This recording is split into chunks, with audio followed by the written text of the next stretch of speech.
भारत सरकार रेल विभाग एक निष्पत्ति नहीं आसंता 1 तारिख जून मासरू Andhra Pradesh south coast railway zone रो कार्यकारिता आरंभ होबो ऑपरेशनल होबा जाउछि। तार अर्थ है ओडिशार वाल्टियर डिविजन को भाग भाग करी मुख्यांश को नहीं गले भाईजाग डिविजन को एक नुआ भाईजाग डिविजन सृष्टि हला एवं खोर्धा रोड डिविजन आम दुईटी रेलवे स्टेशन पलासा एवं इच्छापुरम से मध्य से सामिल हो गला।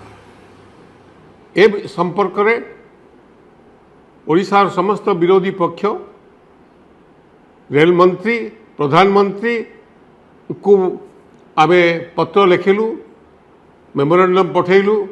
ईस्ट कोस्ट रेलवे जोन रो हेडक्वार्टर भुवनेश्वर ठारे आमे धारणा रे बसिलु। ता सत्वे से संपर्क में केंद्र सरकार ना रेल विभाग कौन प्रत्युत्तर देले। किछि दिन तले रेल मंत्री आसते भुवनेश्वर से एपरी छाती रे हाथ बाड़े कथा कहले जे ओडिशा को केही केबे किछि न देई नथला बेले आमे सबु किछि दउछु।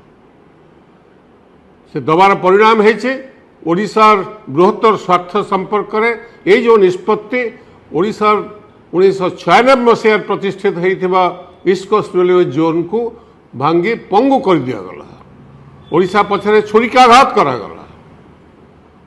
ओडिशार 10,000 कोटी टंका ईस्ट कोस्ट रेलवे जोन हरई बसला एवं तार संगे प्राय 7-8 हजार एम्प्लॉई ओडिया जो माने कर्मचारी से माने काम पाउथले से माने मध्य हेतुरु वंचित हेले एवं ऑपरेशन दृष्टि आहरी बाधा प्राप्त है एवं ओडिशा प्रति ये जो अभिचार ये जो धोखा ए संपर्क में ओडिशा लोके आ प्रतिवाद करिसंती एवं आज मुख्यमंत्री को अनुरोध करिया चाहे ये प्रकार